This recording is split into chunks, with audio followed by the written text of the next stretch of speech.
Alors là, vous avez autre chose, c'est le reste à charge après le remboursement par l'assurance maladie obligatoire par âge. Il faut savoir que, parce que la première question qu'on me dit, moi, quand je dis sur l'assurance complémentaire, c'est de dire, oui, mais attends, moi j'y tiens à ma mutuelle, parce que s'il m'arrive quelque chose, eh ben ouais, mais s'il m'arrive quelque chose, il y a un truc qui s'appelle l'assurance maladie qui rentre en ligne de compte. C'est pour ça que vous voyez, vous avez vu la cassure tout à l'heure, et vous avez une courbe qui est en exponentielle, alors que là, vous avez une courbe qui est à croissance plutôt linéaire. Pourquoi ? Parce que quand vous êtes à plus de 60 ans, ce qui est en général, vous avez une affection de longue durée lorsque vous êtes fortement consommateur de soins, et vous passez dans la case assurance maladie, vous êtes remboursé à 100%. Alors oui, c'est vrai, la mutualité a raison, me corrige en disant, mais vous n'avez rien compris, parce qu'il y a des restes à charge importants sur les affections de longue durée, parce que l'affection de longue durée, le régime ne rembourse qu'à 100% que ce qui est lié à la pathologie centrale. Oui, certes, mais plus vous êtes âgé, plus votre contrat de complémentaire santé va vous coûter cher, donc il y a la même réflexion à avoir, c'est de savoir si en fonction de mon reste à charge, que je peux très facilement estimer, il suffit de regarder ce que vous avez consommé les années d'avant, est-ce que c'est pertinent de m'assurer ? Si on a rendu l'assurance maladie complémentaire facultative, c'est pas pour rien.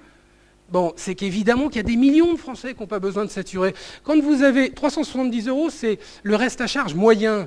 Mais vous n'avez aucun contrat qui peut être efficace pour couvrir 370 €. Il faut savoir que si vous n'avez vraiment pas d'argent, en général, vous êtes en CMU complémentaire et vous n'avez pas de cette question-là à vous poser. Donc il y a des millions de Français qui ne peuvent pas avoir une assurance qui soit efficace pour se couvrir. Donc, en effet, elle n'est pas utile pour tout le monde. Alors, est-ce qu'elle est efficace ? Vas-y. Alors, là, je vous ai mis rapidement, c'est les différents pays. C'est quelque chose qui est intéressant parce que vous avez en bleu les dépenses publiques, le niveau des dépenses publiques en pourcentage de la totalité des dépenses. Et vous avez en vert... donc en vert sont les dépenses privées, mais c'est le reste à charge dans les dépenses privées. C'est-à-dire que plus vous avez le bâton bas, plus en fait le reste à charge est faible. Donc nous on dit c'est génial parce que en fait on a un reste à charge en France qui est faible. Le reste à charge après assurance maladie et après assurance maladie complémentaire. Oui, sauf que quand on regarde les chiffres, on voit que là où il y a le plus de renoncement aux soins dans le dentaire aéronautique, c'est en France par rapport aux autres pays d'Europe. Comment ça se fait ? Ça se fait que vous regardez les autres, ils sont à peu près comme nous. 75% de dépenses publiques, la France, l'Allemagne pareil, l'Italie pareil, Japon pareil, Espagne pareil. Sauf que nous, on a un reste à charge privé qui est de l'ordre de 33%, et la plupart des autres, ils sont à 70-80%. C'est-à-dire qu'eux, ils n'ont pas fait la même erreur que nous, c'est-à-dire que vous avez des gens qui payent out of the pocket, qui ne sont pas assurés, mais qui payent directement, et qui ont bien moins de problèmes de renoncement aux soins. Parce que, on va le voir la slide suivante, le problème que ça pose, la slide suivante, c'est que l'UCDF a fait un sondage en mars 2013, sur 3 mois, en prenant 3 profils. Vous verrez dans le livre, on n'a pas le temps de le développer. Mais là, je prends un exemple de ça. C'est qu'un couple de 45 ans, avec 2 enfants habitant à Rennes, enquête faite sur 30 mutuelles représentatives du secteur, vous avez un prix moyen sur ces 30 mutuelles un peu inférieur à 2 000 € pour la prime. D'accord. Vous payez 2 000 €, pas rien. Lorsque vous regardez les soins dentaires, les prothèses dentaires, vous voyez à la dernière ligne 69%. C'est-à-dire que vous avez 69% de reste à charge à payer sur une prothèse dentaire, c'est-à-dire 516 €, plus de 500 € sur une prothèse dentaire qui vaut en prix moyen 750 €. Donc là, vous comprenez le renoncement aux soins. Parce que lorsque vous avez déjà payé votre complémentaire 2 000 € et que vous allez voir votre dentiste et qu'il vous dit « je vous ai fait 2 prothèses dentaires, vous me devez 1 000 € en plus de ce que vous avez payé », vous avez toute une classe moyenne qui ne peut pas. Donc vous rentrez dans le renoncement aux soins. Bon, allez-y. Alors, donc, reviens 2 slides en arrière, s'il te plaît. Voilà, juste là, le rôle des OC, c'est des organismes complémentaires. C'est, juste pour comprendre, ça a été conçu comme ça, c'est d'assurer une mutualisation assurantielle du reste à charge pour éviter le renoncement aux soins. Le rôle d'un organisme complémentaire, c'est de garantir l'accessibilité financière aux soins. D'accord ? Et cette accessibilité financière aux soins, c'est la ministre qui nous le dit tous les matins, il y a un problème. En France, il y a un problème, il y a une inégalité d'accès aux soins, on vous dit. Mais le premier responsable de ça, et c'est le système des complémentaires santé, Et avant d'aller voir d'autres boucs émissaires, c'est le premier système. Donc vous voyez, d'où l'importance quand même de repenser ce secteur-là. Alors résultat, 33% de la population a renoncé à des soins, dernier sondage qui est passé, 3/4 pour des soins dentaires, et trucs. Et il y a un truc absolument ubuesque qu'on entend, c'est que la mutualité française se sert de ces chiffres-là pour aller voir les pouvoirs publics et dit, mais vous voyez, il faut nous en donner plus. Parce qu'il y a un problème, on n'a pas assez. Il faut que vous lâchiez des choses, c'est pas possible. On est misérable. Je ne sais pas si c'est Tartuffe, Don Juan ou le Misanthrope, mais c'est une pièce de théâtre, c'est hallucinant. Allez-y. 3 minutes. Allez.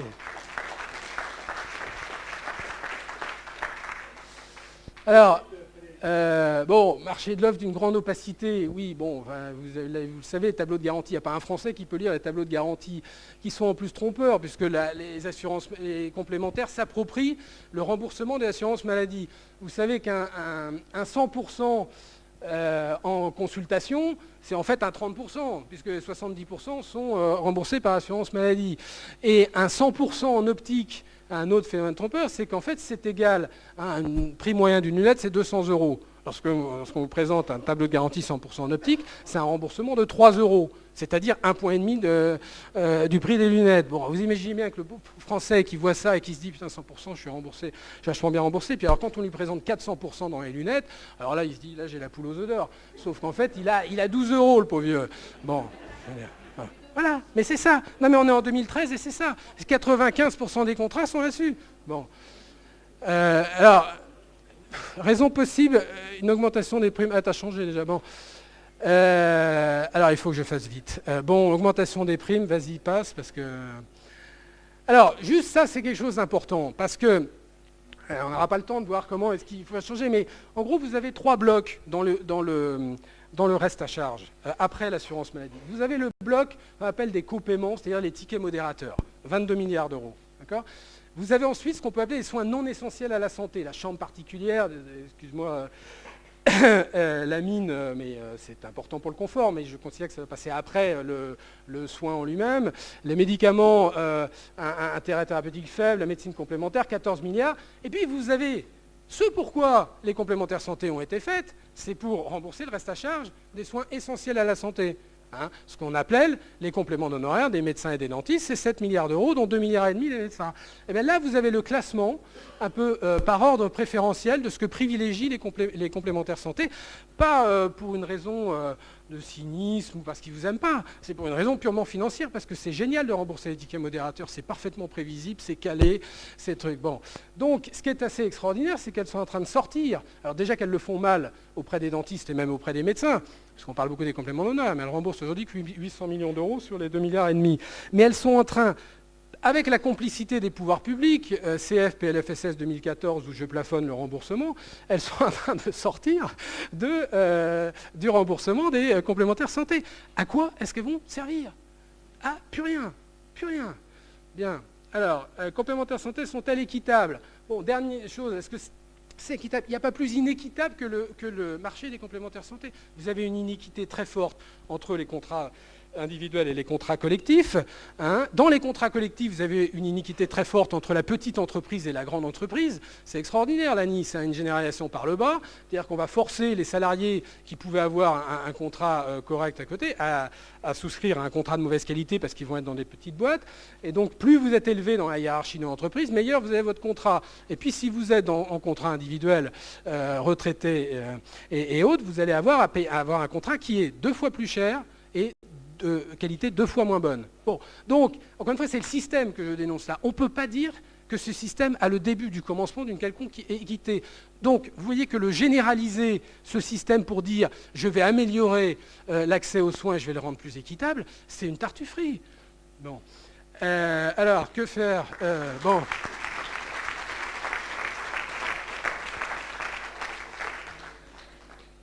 Alors, à court terme, il y a évidemment à garantir la transparence de ce marché, on a vu l'opacité, à privilégier les couvertures des soins essentiels à la santé et à rétablir les principes d'un marché concurrentiel. Si j'ai confié ce marché-là au privé, c'est parce que, normalement, lorsque je fais jouer la concurrence, j'obtiens les meilleurs services, un meilleur rapport qualité-prix. Là, vous n'avez aucune transparence, vous n'avez pas le jeu concurrentiel, donc vous avez un système de rente que c'est approprié complètement ces institutions à leur seul profit. Bon, donc évidemment, il faut faire, et ça c'est tout à fait faisable. Pour ça, il faut créer une autorité de régulation. La CP, c'est une blague. CP, c'est l'autorité de contrôle prudentiel. Elle est là pour vérifier le contrôle prudentiel, c'est-à-dire que les ratios financiers soient respectés. Amusez-vous à, parce que les gens m'écrivent, donc j'ai 36 000 histoires depuis le livre, et vous appelez l'autorité de contrôle prudentiel parce que vous vous êtes fait flouer par votre assureur, vous l'appelez et vous leur dites, voilà, je me suis fait avoir, je ne me suis pas fait rembourser un soin qui devait être remboursé. Ah bon, ben, il faut que vous leur écriviez, parce que d'abord vous écrivez en leur disant pourquoi vous m'avez eu, et après, si au bout de 3 mois vous n'avez pas de réponse, vous m'écrivez, ah bon, mais est-ce que je vais avoir une réponse? Ben, vous savez, on a tellement de plaintes, puis on n'est pas très nombreux, hein, donc pas sûr. Bon, c'est une blague. Donc il n'y a aucune régulation. C'est fantastique quand vous êtes acteur dans ce marché-là. Bon, tableau de garantie qu'il faut changer, bon, tout ça. Bon, il faut se concentrer sur les soins essentiels à la santé. Je vais aller vite. Donc il faut réformer le système. Mais ça ne sera pas suffisant parce que le monde de 2015, ce n'est pas le même monde de 1945. Donc il faut repenser le modèle dans son ensemble pour redonner un rôle adapté à l'assurance maladie et aux assurances complémentaires. Parce que dans mon modèle, je ne dis pas qu'il faut supprimer. Ce qu'on est en train de faire, c'est de supprimer le marché de l'assurance. Mais on ne va pas rentrer là-dedans, on n'a pas le temps. Bon, voilà, ce que je voulais vous finir, c'est vous laisser cogiter sur la notion du changement, puisqu'on notre président a été élu sur le changement, c'est maintenant. Bon, avant c'était la rupture, hein, 2007 c'est maintenant, donc c'était le même genre. Je voulais dire, rien n'est permanent sauf le changement, donc le changement c'est bien, il est toujours, sauf que vous devez être le changement que vous voulez voir dans ce monde, c'est un peu vous, il faut être acteur dans le changement. Churchill disait, il n'y a rien de négatif dans le changement, il y a juste un petit truc, c'est qu'il faut que ça soit dans la bonne direction. Changement d'herbage, réjouit les veaux, c'est que ça, c'est pour ça que les politiques adorent, parce que bon, on est tous un peu des veaux et qu'on se dit c'est le changement, je vais y aller voir, l'herbe est plus verte. Et le père de quelqu'un que vous aimez beaucoup a écrit un truc qui est intéressant. Il a dit le changement, non mais c'est intéressant, le changement du monde n'est pas seulement création et progrès, il est d'abord et toujours décomposition et crise. Je crois que là, dans la décomposition, on y est. Hein.